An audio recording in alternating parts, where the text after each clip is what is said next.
Okay, good evening, everyone. We will go ahead and get started. It's 7:01. My name is James Walkinshaw. I represent the Braddock District on the Fairfax County Board of Supervisors. I want to thank you for joining us for tonight's community meeting to discuss the aftermath of the terrible crash that occurred on Burke Center Parkway on July 18th. And you probably know by now that unfortunately one community member lost her life in that crash, and three others were seriously injured. And want to just start by expressing my deep condolences to the families of those involved. And I know that the entire community has joined me for several weeks now and continues to join me in sending our thoughts and prayers and best wishes for peace to those families as they struggle through this very difficult time. And I wanted to hold this meeting tonight to accomplish hopefully two things: to update the community on what's been going on since the crash on July 18th. So we'll have a presentation from the Fairfax County Police Department to discuss their crash investigation update and their ongoing initiatives to deter unsafe driving and enforce our traffic laws. We'll also have a presentation from the Virginia Department of Transportation, who will share the work that they've been doing on their post-crash investigation and their process to determine potential design changes for the intersection, the location at Burke Center Parkway and the Chick-fil-A shopping center where this tragic crash occurred. By now, you've probably heard that the driver who struck the car that was exiting the parking lot was traveling at nearly double the 40-mile-per-hour speed limit. That individual, the driver, has been charged with involuntary manslaughter, and the justice system will progress with respect to him. But this is a reminder, I think, to all of us in the community that dangerous driving, aggressive driving, distracted driving, speeding can kill. This is an extreme case with an extreme rate of speed, but distracted driving, dangerous driving, and speeding take place across Fairfax County every hour of every day. And I hope that this tragic incident, if anything good comes out of it, will be a reminder to all of us to be a little bit more careful. I know there's also been, since the crash, a lot of interest in the community about the intersection design and potential changes to the design. I know that there's been a petition for a stoplight, others expressing interest in restricting left turns exiting the shopping center, and even some folks I've heard from who say that there shouldn't be any design changes and that speed was the only issue here. So one of the things we want to do tonight is share with you that process and what's been taking place, and give you the opportunity to ask questions and provide comments and feedback before any decisions are made. Before we get started, I do want to just recognize a couple of folks. I think we have from the Fairfax County School Board member Laura Jane Cohen is here tonight. Thank you for joining us. And I think we might also have State Senator Dave Marsden, who represents this section of Burke Center Parkway. Senator Marsden, are you there? Yes, I am, James. And I share with you the heartfelt grief that this community is going through and this family is going through for just a tragic loss of life. And anything we can do to make the situation better there, it's our obligation to see it through. This is a common problem of taking left-hand turns onto four-lane roads. And I think there's some lessons to be learned here that we may be able to apply in other places as well. But thank you for having me tonight and for putting this this meeting together. It's important that the community pull together in this circumstance and come up with a solution to prevent this from happening again. Okay, thank you, Senator. And Just a couple of housekeeping items before we proceed. Again, please mute yourself so we don't get any background noise. As I said, we're going to have two relatively brief presentations, first from the Fairfax County Police Department and then from the Virginia Department of Transportation. After those two presentations, we will take your questions and comments. So please hold your questions and comments until we wrap up the presentation. So with that, I think that we have Captain Hanson, who is the commander of the traffic division of the Fairfax County Police Department, to kick us off. Captain Hanson, are you there? Good evening, Supervisor Walkinshaw. So thank you so much. So I'm actually the outgoing commander of traffic division. So I'm going to have Lieutenant Liz Melendez and incoming Captain Scott Colwell, as well as Lieutenant Ian Yost. They're going to provide the bulk of this presentation. So I will defer to them. Great, thank you. So someone should be able to share their screen with the presentation.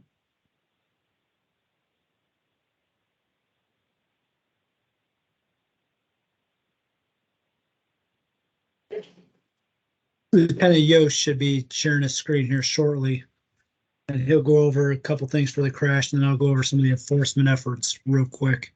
And I'll turn my camera on real fast for it. I'm the new captain replacing Al Hanson here when he's leaving, so Ian should get us up and running.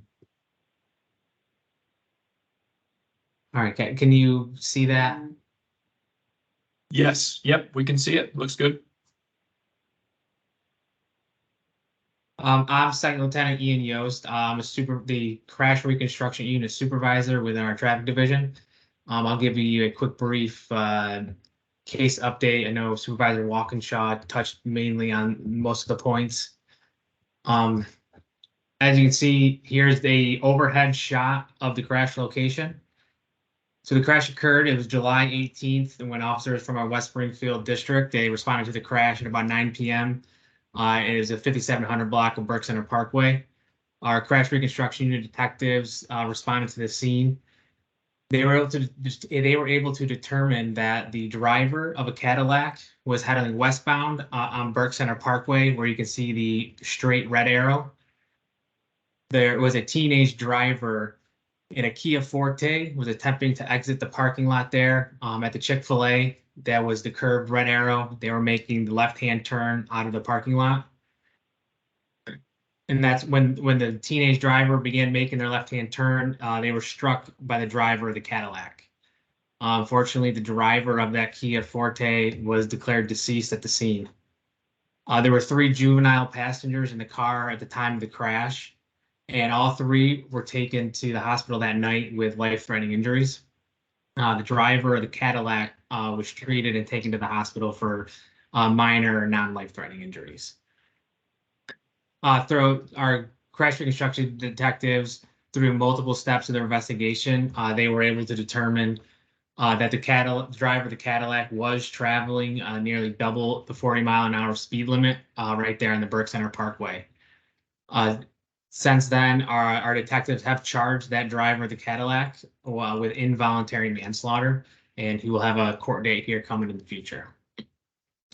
Quick update on the 3 passengers in the Forte. All 3 are on a long road to recovery and have been since they're still remain in some sort of capacity in or out of the hospital receiving treatments.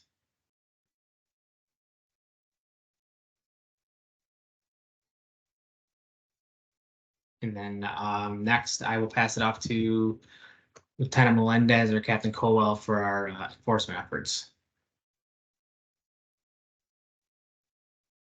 So he's got stuff put up on the screen. I'll just kind of run through a couple little extras. It's easier for everybody to kind of see the numbers when I'm going through them. But so we did some road shark recently. We had 4 different waves, and you can see the totals from there. Total near 25,000 citations and warnings were issued. Now, this was in conjunction with us, with the state police as well. The Fairfax County Police on our own were 15,000 of those of those 25,000 citations. And you can see 1,700, over 1,700 were in the West Springfield district where the crash occurred. And then we had another wave of 50 means 50 that's coming up here shortly. And this was done from May 8th through May 12th. And this was after a teenager was driving over 100 miles per hour on the Fairfax County Parkway and almost hit one of our officers. So after that, we did this 50 means 50 campaign. You can see the numbers that each station had, and this was all on unsafe driving behaviors, specifically on the county parkway alone. And we had over 1,000 citations and warnings issued in that time from May 8th to May 12th. On the next slide was just the Burke Center Parkway enforcement. This was done directly after the crash. And you can see the stats that we had there. So from July 2020 to 2023, we had approximately 1,800 citations on the Burke Center Parkway alone. And you can see about half of that is issued for speeding. So during the campaign that we did with our motor unit, they had 440 during that time frame also. I know these are a lot of numbers. It's kind of easier for people to look at them when I'm just kind of giving you some briefings on them. And then the next two slides that we're going to have are just going to have some initiatives that we've had throughout the year and that we'll have through the rest of the year. So you can kind of see it kind of covers a little bit of everything: distracted driving, motorcycles, bicycles, seatbelt enforcement, DUIs, loud exhaust. It kind of runs the gamut throughout the year of different things that we're trying to focus on each month. So it gets a little bit of everything, as well as the unsafe driving behaviors.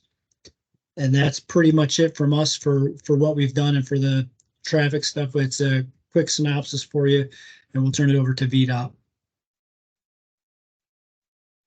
Okay, thank you. So let's move on to the next item, and we're very fortunate to have Steve Welch, the Assistant District Administrator, covering Fairfax County from VDOT. Steve, thank you and your team for being here, and hopefully you can share your screen as well.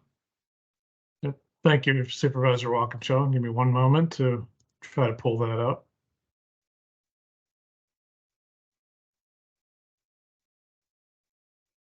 Can everybody see my screen with the VDOT logo on the front? Yes. Okay, all righty.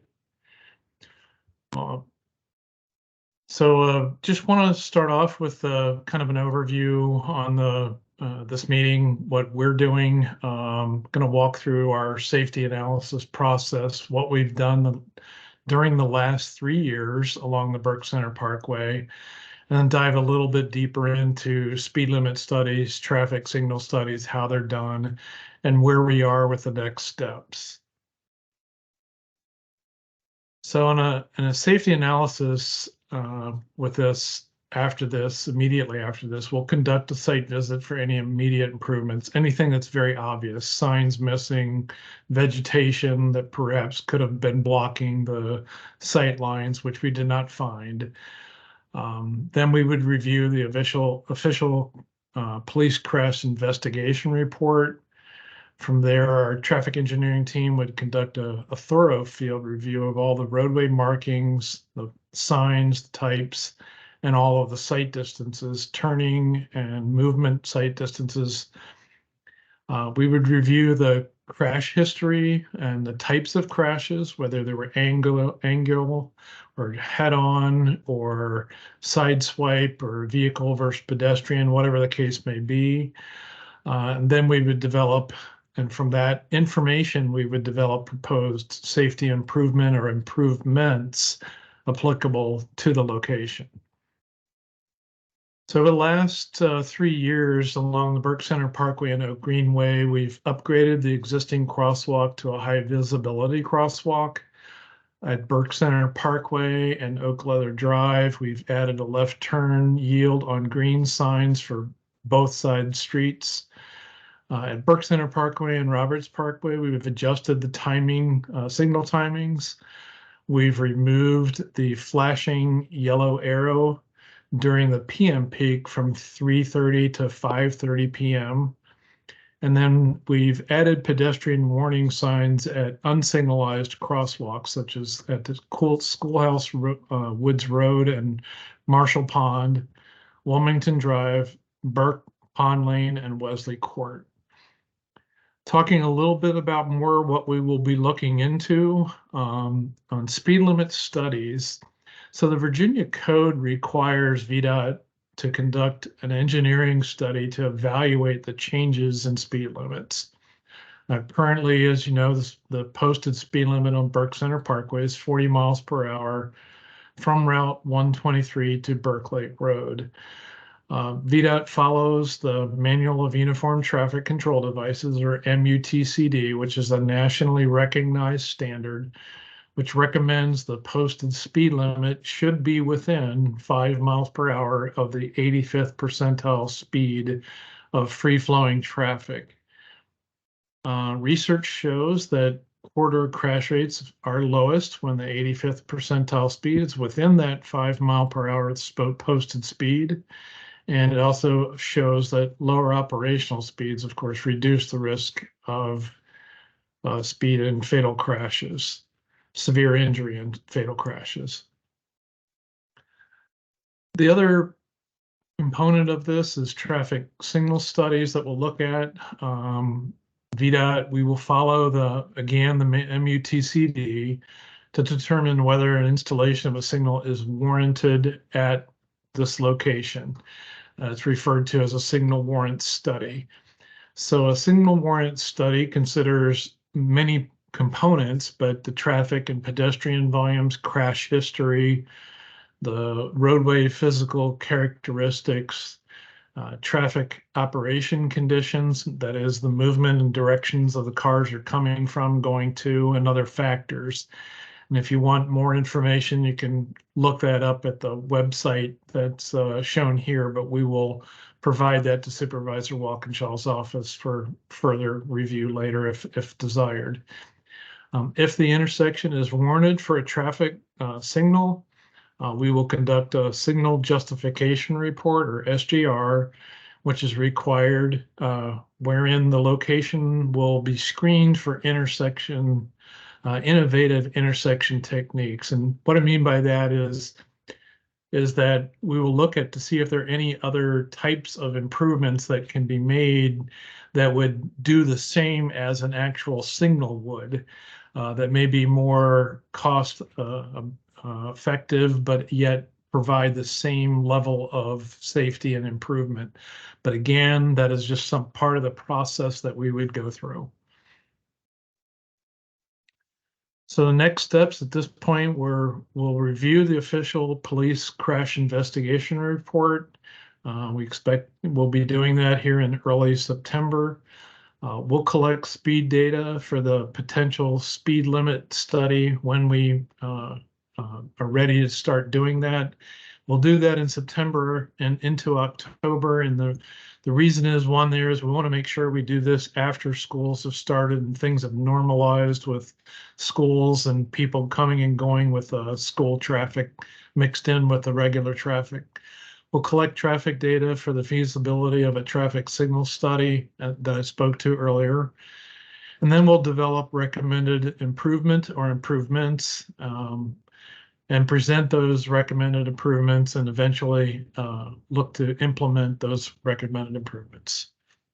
So that kind of is an overview of how we go about our process and the steps that we'll take getting there. And just thank you for the opportunity, and appreciate the opportunity to address this and speak to everyone tonight.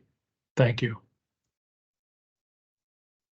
Okay, thank you, Steve. At this point, we're going to open it up for the questions and comments from the community. And the best way to ask a question, and I'll ask everyone to click the raise hand button, which is at the top of your screen, I believe, and I will try to get to folks as in the order that their hands are raised. If you are on the phone, you can press *6 to unmute. And what I will do is, once we get through the folks who have their hand raised, I will ask for any questions from folks who are dialed in on the phone. So let me start. I see Jean Donovan. Go ahead and unmute, Jean.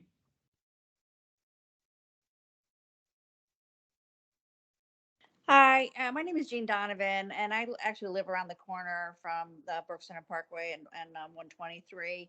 I mean, I know we're talking about this accident, but I can tell you I've actually been in close with some near misses.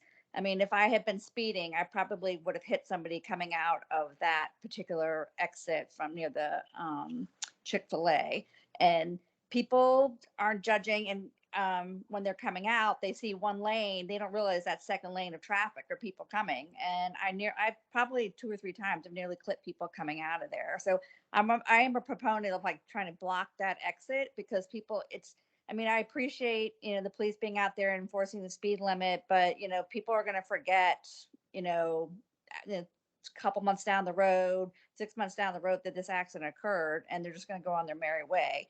The other issue I'm bringing up, so because VDOT's on the phone, is if they can also take a look at, especially 123 in Burke Center with Fairview Park, with the school, because there's literally just only 2 entrances and exits out of that school, one going back onto 123, or people coming back onto Burke Center Parkway. And it's a madhouse, especially when people, I'm not sure what's going on in the morning, but in the afternoon, when those people are pulling out from the school, they're crossing over 4 lanes of traffic to either go into the into the area where like Safeway and the CVS is, or they're just trying to get back onto 123, because that's just how they want to do it. And it's dangerous, and people are getting off of work and coming up Burke Center Parkway, and it's there's no light there, and it's crazy traffic. And it's just, I mean, you can't put a traffic guard there, but it's dangerous. And so, I mean, if you guys going to look at things, maybe also look at that area as well, because once school gets in, it's going to be crazy and it's dangerous. So I would appreciate if you guys can look at that as well. Thank you. Okay. Thank you, Jean. Really good comments. And let me just say, and I have heard from folks who heard about this meeting and expressed an interest in there being a look at all of Burke Center Parkway and the other intersections along Burke Center Parkway. 2 things I'll note, as Steve mentioned, there have been a number of minor safety improvements made on Burke Center Parkway and in the surrounding area over the last several years. We also, on the Board of Supervisors and working with the Fairfax County Department of Transportation, are at the beginning of a process to identify spot improvements countywide at key intersections and locations where we know there have been safety issues or a high number of crashes and serious crashes. That program will be moving forward over the next couple of years to identify those locations. The Board of Supervisors will then have to make a series of decisions about how many of the improvements to fund and how to prioritize the funding of those improvements with other transportation initiatives that we have. But we are right now, as we speak, in the process of screening and identifying those other spot improvements around the county. And Burke Center Parkway is absolutely on that list with some intersections that need attention. So we're going to be looking at those other intersections as well. That's a longer term process, longer than the process that Steve laid out for the evaluation of this specific intersection.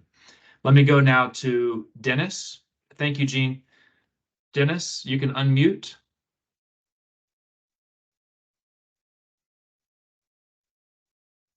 You're going to need to click unmute, Dennis. Yes, the old unmute button.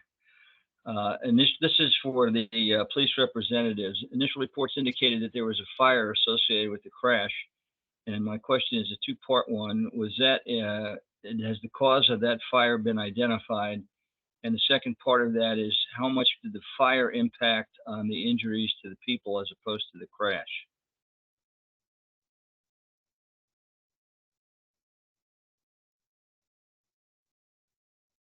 Do we have, yep, go ahead.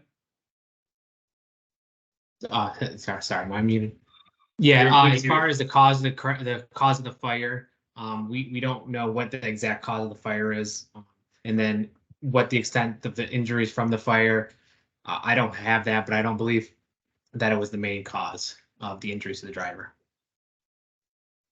Okay, thank you. Okay, thank you, Dennis. Bill Sinnott, Bill, go ahead, unmute. Okay, can you hear me okay? Yes, we can hear you. Okay, I'd like to thank everybody for the presentation. I thought it was very informative, especially VTOT's process for looking into stuff. But I would like to make a note to amplify your area-wide look at this whole thing, because the Fairfax County Parkway in the not too distant future will have a total of 6 lanes going into the 123 Fairfax County Parkway interchange, because they're opening it up from 29 all the way down to 123, which will bring a considerable number of additional cars down to this area as people go to cut off and go out to 95. So I think an area-wide study is certainly warranted, and it probably should go all the way from Keene Mill all the way out to the Fairfax County Parkway and encompass the whole area, because it's starting to impact already with people going out to 95. The second thing is, I've heard something about putting a divider in that road, and I don't think a divider would have had any impact at 80 miles an hour. That intersection was never designed for that kind of stuff, and my heart goes out to the families and everybody involved. That's all I had to say. Thank you very much. I appreciate you having this presentation because it's very important, and I think you've done a good job so far. Okay, thank you, Bill. Michelle, you're next. You can go ahead and unmute. Hi, thank you for hosting this. It's so important that you continue to focus on student and teen safety in our community of Burke, which really a lot of people move here just because of the family atmosphere and the safety. This is where we moved intentionally to teach our kids how to drive. So we moved here for the safety of this community. In your planning process for the solutions to this, problem, I hope that you consider seeking funding such as the currently open grant right now for VHSIP. It's a VDOT grant open for systemic safety funding. One of the options that they will fund under this grant is a road diet, which can include bike lanes. And I know that this would be helpful to the 2 schools that are along that road, and it could improve home values. It could slow traffic, reduce traffic fatalities, of course, improve health and life expectancy in our community. It has so many benefits, and as well as reducing pollution. So I just hope that you look at some of the great funding opportunities that are federally funded and also state funded to solve this problem, because that's what they're here for. And they do work in Arlington. You can see the road diets in effect, how they do slow the car traffic, and it really makes the community nicer. Thank you, Michelle, and thank you for your leadership and hard work on these issues. Next is Antoinette. Antoinette, you did have your hand up, although maybe not. I'm here. Oh, okay, go ahead. Okay, and I'll be brief. 2 things. I think that there has to be an immediate, in my opinion, and I'm not an engineer, is immediate, is there has to be some type of 2 things: no left turn and some type of medial put in, be it just cement or whatever. It doesn't have to be a fancy grass, just medial put in. And thirdly is we need more police control. I know they said right after the accident and when there was all the news coverage, there's all kind of police control. I live right along the road. I have seen limited police control along the road, and because just today I have come out of my complex by a light, and if I'm an old school person to the point of light changes stay put, because a car just flew right through that light, and if I would have pulled out as that light changed, I would have been a victim. So that's why I don't think the light there at that spot is the answer, because they'll be coming through that light by the Shell station and picking up speed and just speed right through that light that is too close by. So these are my thoughts and opinions on this. I appreciate everyone's time, but I think that something has to be done more immediate. And like I said, if it just means no left turn and putting in cement medials, that would be great. Thank you. Thank you, Antoinette. Next, Chris and Susan. Apologies, that's all I can see, but Chris and Susan, you can go ahead and unmute.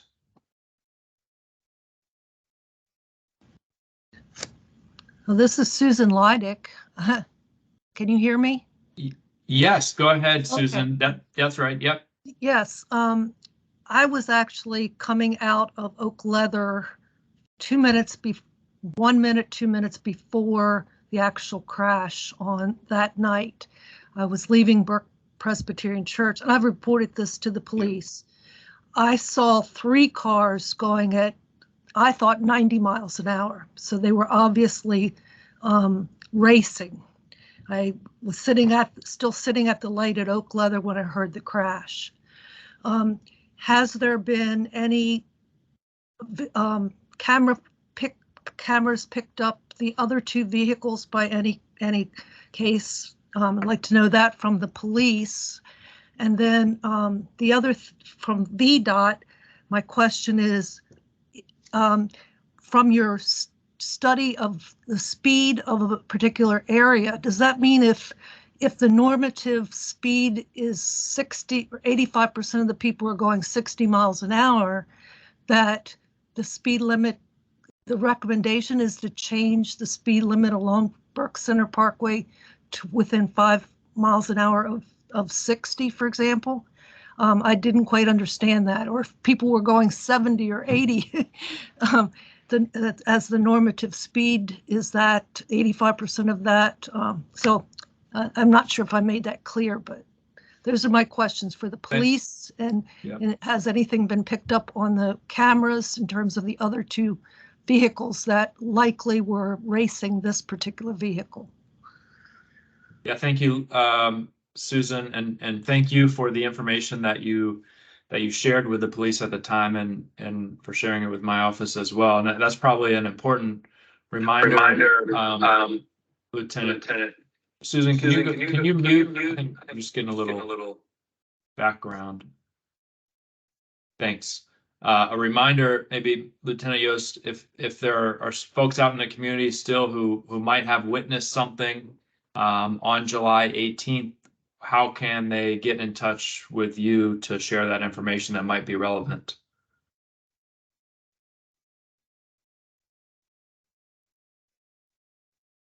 Yeah, so I'll answer real quick the questions as far as so the night of the crash and the following days, our detectives did receive some information that there might be some video of vehicles racing in the area. There was footage from a nearby home obtained. Unfortunately, due to the nighttime and the angle of the footage, we were unable to ascertain any identifiable information for the other vehicle that was captured. And then let me pull up. So if there's anybody out there that does have, any other additional information, maybe some video that we're not aware of, or just wants to talk to a detective that they may have something they feel significant in the case, they can reach out to our crash reconstruction unit tip line that we have set up. And the number for that is 703-280-0543. Again, that's 703-280-0543. Just give that phone number a call, leave a message, and a detective will return your phone call. Okay, thank you. And maybe you can put that number into the chat as well, so folks will have it. Okay, let's turn it over to VDOT for the second part of that question. Yes, thank you, Supervisor Walkinshaw, and thank you, Susan. Yes, I'll try to explain the 85th percentile a little bit. So the 85th percentile speed is the speed at or below which 85% of the drivers travel on a road segment. Motorists traveling above the 85th percentile speed are considered to be exceeding the safe and reasonable speed for road traffic conditions. The 85th percentile is typically taken from speed data collected in a 24 hour workday, weekday period. So if the speed limit is 40 and the 85th percentile were to show up as 49 or 50, then that actually would imply or indicate that the speed limit could be higher. On the other hand, if it's showed up at more than 5 miles per hour lower than the 40 mile per hour speed limit, or at 31, 32, it would be lower. I will say that as long as I've been in working with the Department of Transportation, which has been many years, I've never seen a situation where we've raised the speed limit. We've done everything we can to help improve safety, which is consistent with maintaining or lowering the speed limit and doing other safety improvements. Okay, thank you. Let's go next to Chris and Susan Miles. Yeah, thank you. Can you hear me okay? Yes. So follows perfectly with the previous comment, my comments, I think. I'm holding, actually, I sent you a copy of a report written by a company called Insurify, which they do analysis on insurance data across the country.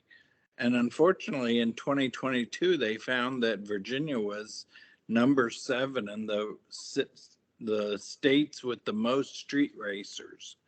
And so I think it is a problem that continues to point to a larger problem that we need to continue to pursue across our state, is how to further reduce aggressive driving incidents. I feel really sorry for the family involved in this case.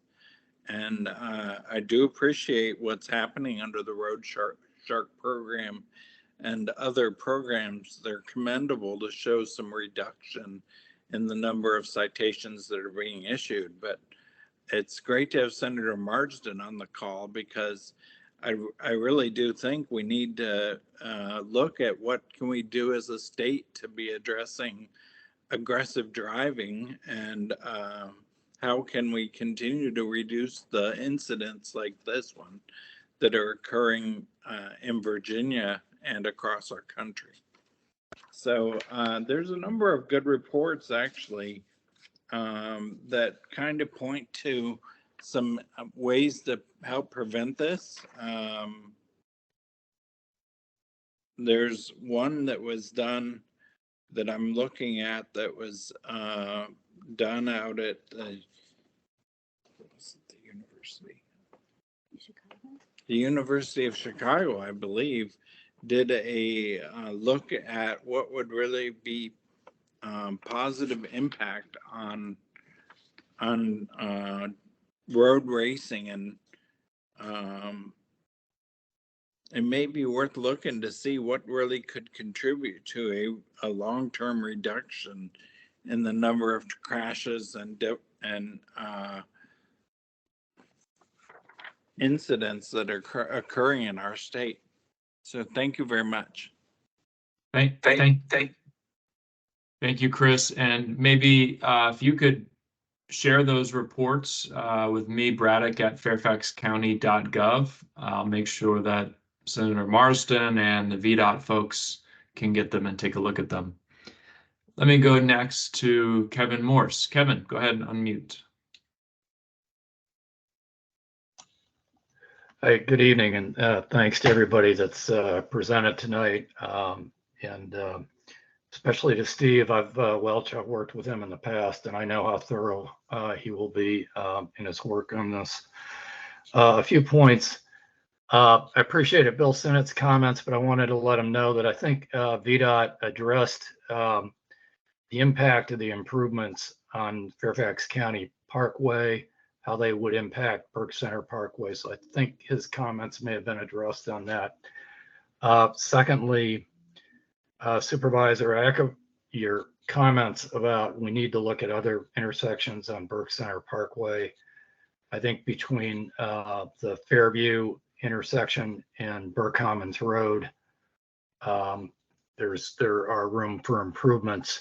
I think the Fairview and at First Landing Way and Martin's Landing are, I think, in my mind, more hazardous than the one at Chick-fil-A. Lastly, I would ask if I think the police do a lot of enforcement on Burke Center Parkway. I see them out there numerous times, not just during the intensive campaign that they did after the accident. But I wonder if it's safe for them to do it looking at eastbound traffic approaching Martin's Landing, because when you're exiting, making a left turn out of First Landing Way, and you have traffic coming over that hill, you don't have a lot of time to gauge that, and if they're speeding, that is difficult. I don't know whether they can safely do enforcement there, but it would be great if they could look at it. And the last thing on enforcement is that I think the loud mufflers and racing on Burke Center Parkway continue to be an issue. So, thank you. Thank you, Kevin. And we do also have with us tonight Captain Morgan, who's the commander of the West Springfield Station, and I'm sure he can take a look at that specific location you cited in terms of the availability or opportunity to do enforcement there, and whether it's safe. And the loud muffler and loud exhaust issue is something that I've spent the last 3 years working on. Senator Marsden and I have worked on in the General Assembly, and we did get the loud exhausts restored as a primary offense. So our officers can stop vehicles who have the loud illegal exhausts. I was unsuccessful in Richmond. I also tried to get the General Assembly to include an inspection of the exhausts as part of the state's annual required safety inspection on every vehicle. From my perspective, they have every vehicle up on a lift, and it's the right time to determine whether that vehicle has an illegal exhaust or not. Unfortunately, that legislation didn't make it out of committee, but we're going to keep trying to find ways to make that enforcement easier. It's a difficult thing for our police officers to enforce, because what happens a lot of times is they get a call from someone in the community who says there's a loud exhaust on my street, or someone drove by with a loud exhaust. And of course, it's difficult for the police to identify that exhaust by the time they arrive, but we are working hard on it. Let me go next to Kathy. Go ahead, Kathy. Hello. Thank you very much for all of our civil servants who are attending. This has personally affected me. I'm a family member of one of the victims of the crash. Thank you to the public for coming out and for your support. I've lived close to this intersection for 20 plus years, and since Chick-fil-A has opened, there has been a significant increase in traffic in the area, which led to people significantly starting to turn left out of the intersection. There are crashes there probably quarterly, in my opinion. So it's definitely, I think, long due for VDOT to take a look at the safety at this intersection. I did want to ask, are speed cameras an option for controlling the speed along Burke Center Parkway, in addition to any further traffic lights or any other kind of traffic calming situations? Thanks. Thank you, Kathy, and thanks so much for joining us. And please accept all of our sympathies for what you and your family have experienced, and our best wishes for your family member who was impacted. With respect to speed cameras, Fairfax County relatively recently gained from Richmond the legal authority to install speed cameras in school zones. And we're in the middle of a pilot program where we have speed cameras installed in front of a number of schools. Closest to Burke Center, there's one in front of Irving Middle School, but a handful of others around the county. And we're going to be evaluating the data from those cameras and looking to expand that to other schools around the county. We don't have the legal authority to install speed cameras outside of those school zones, although that certainly is something, I know that's been discussed in the General Assembly. And just speaking as one of 10 members of the Board of Supervisors, a conversation I'd be very open to having. But where we are right now is we recently started the school zone pilot program. I anticipate we'll want to expand that to other schools around the county and use that to learn and maybe advocate for additional authorities from the General Assembly in Richmond to do more. Let's go to Colleen. Colleen, you can go ahead and unmute. Hi, thank you for holding this meeting. I just wanted to kind of segue off of Kathy's suggestion about speed cameras as well, because I think the larger issue, as well as other intersections, I've emailed your office back in 2022 about my concerns of speeding that I've observed. I live off of Burke Lake Road and Burke Center Parkway, which, as you know, is a busy school bus route. And when I'm outside with my kids and they're getting on the bus, it's almost daily, I see cars speeding by at 80 miles an hour. It's very concerning as a parent. I've also seen, cars completely ignore the stop signs that are, posted for the school buses. So sadly, this accident, it's horrible. I would love it to not happen again. When I emailed your office, you referred my suggestions and my concerns to Fairfax County Police Department for increased patrols.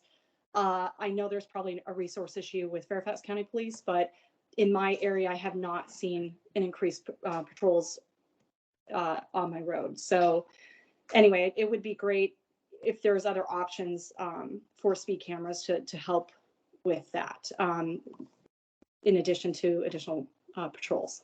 And then the last thing is also we hear off of Burke Center Parkway, Burke Lake Road at night, these road racing, you can hear it. It's happening on all hours of the night. Thank you. Thank you, Colleen.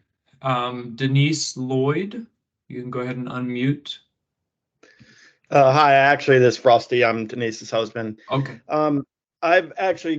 We've got a pretty unique perspective. We've lived in our house for 30 years. If you go back to the picture that the lieutenant had, our house is the one closest to that intersection. It's literally right behind our house. And like I said, we've been here for over 30 years, since the Heckingers was back there. And we've seen probably 50 accidents, quite a few fatal. And the vast majority of them are T-bones from people turning left. Speed is not always a factor. Sometimes it's they're turning left and they stop in the median, and then someone comes up, they're driving the speed limit. They think the car is going to turn out and they don't, and they hit them. So I guess my question kind of goes to the VDOT guy. How far back in history do you all go and look at these accidents? And do you actually look at the geometry of the accidents that have occurred? Because like a couple people said, closing off the median would probably solve 90% of them, of the accidents. I don't think a traffic light would solve the majority of them. Even speed isn't necessarily always a factor. But in regards to speed, how often is it a 24-hour speed monitoring that you all do to check for speed? Like I said, the biggest thing is that left-hand turn. And if you all have any questions, we were literally sitting on our deck when that accident happened. I've physically seen at least 50 accidents in that intersection. Like I said, it's right over our fence. We've actually had a tractor trailer sitting on our fence one time back when the bank was there. Over. Thank you for that, and I'm sure it sounds like maybe it would make sense for you to sit down and have a conversation with VDOT so you can share more of that experience. Steve, it sounded like the question there really about how far back in history do you look at the data with respect to the intersection as you're making these decisions? Yes, Supervisor Walkinshaw, thank you. Yeah, I believe our traffic engineering looks at a 5-year look back because of the changes that do occur prior to that. So it's a 5-year look back, if I recall correctly. But again, that'll be part of our, and we do look up to as many as 10 years now that I think about it, as far as our research goes. But we look at the trends over the last 5 to 10 years. Okay, thank you. Jorge Torrico, go ahead, Jorge, you can unmute. Good evening, Supervisor Walkinshaw. Thank you so much for having this meeting. Again, condolences to the families of the victim and speedy recovery to the other students who were in the vehicle as well. Thanks to all the public servants who are part of this call, to police, to the VDOT professionals. I'm a longtime resident of this area. I went to Lake Braddock Middle School. I've been in the area since 1991. And we've lived in West Springfield / Burke that whole time. You know, about 200 feet from the location of this crash. And I want everyone to note how often people are saying the word accident and not the word crash. This is a crash, and crashes are preventable. And no offense to the previous commenter, speed is always a factor. If you drive slow enough, you can always prevent a crash. All right. And I want to, again, thank the other, there was another lady, Susan, I think, who spoke about and asked a question from VDOT about the 85th percentile rule and how in theory, you know, if everybody was driving super fast, in theory, it couldn't get increased. And, you know, I appreciate the VDOT professional's perspective that where he did in fact confirm that, but he indicated that that's very rare. Nevertheless, I want to underscore that the whole point of that is that, you know, VDOT's 85th percentile rule, and that's not just VDOT, it's a federal standard. That 85th percentile rule is not about safety. It's about throughput.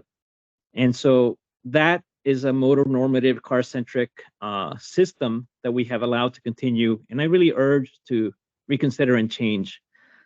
Just to give some context, I've looked at the VDOT data that is available all the way back to 2011.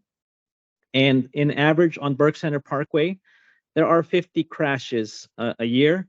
I counted about 500 some crashes since 2011 all the way through 2022. There was also, in those crashes, there was also one fatality indicated prior to this one. And then there was also a total of 300 some injuries indicated. And the thing about data and data like that is that that data is always delayed when it reaches the House of Delegates, because the data is reported, you know, it's ultimately made available April of every year after the session of the House of Delegates. And so by the time any sort of movement to try to have change happen, it's already another fiscal year later. And I just want to indicate that, you know, this crash, 80 miles an hour, is a horrible thing, but again, it's something that is by design is allowed because of the road design and because of a car-centric system that we've built. I really urge us to reconsider, finding a way to have speed cameras in the sector. You know, 0.3 miles from that crash site, Fairview Elementary School. 0.5 miles, Bonnie Bray Elementary School. 1.4 miles, Terrace Center Elementary School. 1.5 miles, Robinson Secondary. 1.6 miles, Laurel Ridge Elementary School. We have a total of 5 schools within 1.6 miles of the crash site. Easily in that, you know, bordering a half mile on each side of Burke Center Parkway down the whole stretch, you got over 100,000 people living. It's a residential zone. There's no need to have 40 miles an hour be the speed limit at which people conduct themselves. We got to really design our traffic ways for safety, increase our mass transportation funding, and, you know, let's think about safety. So thank you. Thank you. All right. Thank you very much for those points. Marie, you can go ahead and unmute, Marie. Hi, I just wanted to agree with the penultimate commenter about putting a median there. When I say this, I don't in any way mean to blame the people who are taking the left turn there. But every time I go to Chick-fil-A, every time I go to Kohl's, I never take a left out of that entrance. In fact, I always either go to the light to take the left, or I take a right there. So I think putting a median in there is not going to change the traffic patterns for people who need to leave and go east on that road. They can just go to the Shell station and take a left at the light. So I think, in my opinion, that would be the best way to stop people from getting there. And it's my understanding that if you're going to die in a car accident, more often than not, it's because you're the driver getting T-boned as you're taking a left to oncoming traffic.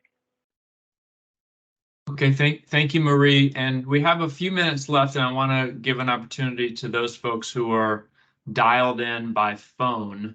But also want to note, if you aren't able to ask your question or make your comment tonight, or maybe you don't feel comfortable in a meeting doing so, you can email my office, braddock@fairfaxcounty.gov, braddock@fairfaxcounty.gov. We will make sure either your question gets answered or your comment is submitted to VDOT, the police department, or me, whoever is appropriate. So if you aren't able to speak tonight, that's an option as well. Or if you did speak and something else comes to mind, please do that. I'm sorry to interrupt you. Senator Marsden has had his hand up. Oh, okay. I'm sorry, Senator Marsden, go ahead. Well, thank you, James. I was intrigued by the statement that this incident could have been related to road racing. I think all of us are aware, at least anecdotally, that since the pandemic, aggressive driving has been a bigger feature in all of our lives. I drive back and forth to Richmond frequently on 95, and very often you'll find 2-3 cars with very loud mufflers in pursuit of each other and weaving in and out of traffic. And if that may have been a cause of this crash, then I have submitted a bill to deal with the mufflers, which seem to be at least anecdotally related to those folks who are racing. And certainly loud mufflers don't cause people to race, but it certainly is an indicative of some desire to be aggressive with your car, at least its noise and perhaps its speed. And basically what the concept would be is that because police, it's very difficult for police to determine an illegal noise level. So what the bill that's being drafted would do is allow police to pull somebody over if they suspect that their muffler is too loud. They'll be given a warning ticket that would require them to go to a designated Division of Motor Vehicles facility in Planning District 8, which is Northern Virginia, to have their vehicle tested. If it fails, then they have X amount of time to get it fixed, or if they don't, and they don't submit their repair and get re-inspected, then they can be, receive a significant fine that could be leveled at the time of their registration of their vehicle. But there is a correlation here. I think all of us see it, at least anecdotally, with these loud mufflers, road racing, and the increase in aggressive driving. And what this would do is allow us to deal with these things with a standard for noise that would be fair and legal, but at the same time holding people accountable and not putting in the police of making judgment calls that they're unqualified to make. So that's the concept that's being worked on right now by the lawyers at the Division of Legislative Services in Richmond. And I hope it has some impact on racing. And if that was the case here in Burke Center, that this was as a result of that, this is the kind of thing that may help. So thank you for pulling this together, James. This was very helpful. Okay, thank you. Look forward to learning more about that. Absolutely. I want to go to those who are on the phone. And what we're going to do here is, if you're on the phone and you'd like to ask a question or make a comment, you can unmute yourself by pressing *6, and then I'll call on you by the last 4 digits in your phone number. So if you want to ask a question or make a comment, unmute yourself. When I see that you're unmuted, I'll call on you by the last 4 digits of your phone number. And I can see that one of our callers is unmuted, 1242. If you're caller 1242, go ahead. 242. 1242. That sounds like me. I'm Steve Shapiro, and Senator Walkinshaw, thank you for pulling this meeting together. Senator Marsden, thank you for your continued efforts in Richmond for safer and saner laws concerning motor vehicles. The accident that we had was not an accident as has previously been reported. It was a tragic crash, and certainly our condolences go out to the family of the people who were involved. What we've heard are comments from a number of people who have identified reasons for problems throughout the length of Burke Center Parkway. And while this road that we call our backbone, Burke Center Parkway, was being planned about 40 or 50 years ago when the community was new, it was the backbone of travel east-west in this area. Right now, that backbone may have served its purpose, and high-speed travel is better handled on Fairfax County Parkway, which is just a mile or so to the south. And my suggestion is that what we really need is a comprehensive study of the reasons for Burke Center Parkway now and how it can best serve our community in the future. And that may mean changes that will result in reducing the 85th percentile speed on Burke Center Parkway. Again, I think this should be a study that will both address short-term problems, but also develop a concept for what this road should do in the future, how it can best serve our community. And it should be a project that is done with the cooperation of the county DOT, VDOT, and the community, and also the county police. So that is my hope, that we have a comprehensive series of studies of Burke Center Parkway for retrofitting to solve existing problems and addressing our future needs. Thank you very much. Okay, thank you, Steve. Another caller who's unmuted, last four digits, 2504. 2504. Yes, thank you. Yes, thank you. I also support the idea of filling in the median to cut off that left going eastbound, which is, I mean, it's the obvious thing to do. In terms of timing, you know, whatever solutions that come up with, how long until we would see some crews out, you know, digging some holes, putting in the concrete, updating some signs? Are we 3 months away? Are we a year away to actually seeing whatever road work happening that would, you know, be a start? I'm just trying to understand how far off we are from Sure, Steve. Things actually happening on the road. They're not studies. Yep, I think Steve can address that for us. Yes, overall, from the initial crash date to the time where we have a recommendation is typically about 3 months.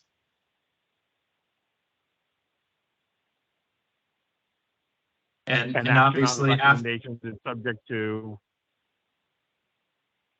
Depends upon what that recommendation is. If it's something that's fairly simple to do, such as partial median closure or median closure, that is a relatively quick project. If it were a traffic signal, that would be a larger funded project and take quite a long time in terms of duration to design, manufacture the equipment, have it delivered, and go through the construction and power it up. Typically, that could be another year and a half. But so the range is really wide. We're hoping, we'll come up with we'll definitely have some sort of recommendation within a 3-month period, though. Okay, thank you, Steve. Last chance for anyone who's on the phone to unmute by pressing *6. And I'm not seeing anyone, and I don't see any other hands raised. And we're just past 8 o'clock. I want to thank everyone for participating tonight. I want to thank the VDOT team, FCPD, the Fairfax County Department of Transportation, Sally from my office for helping pull this together. Obviously, it is August, and some of the folks who helped make this happen and joined us tonight are taking breaks from their vacation because they recognize how important this issue is. So I appreciate that, and I really appreciate all the members of the community who have joined to learn about this process and help us get to the right outcome here. As I said before, if you didn't have the chance to speak tonight or have a question or comment, you can send it directly to me, Braddock at fairfaxcounty.gov, and we'll make sure that it gets to the right place for you. But with that, I think we'll go ahead and wrap up, and everyone have a wonderful evening. Thank you.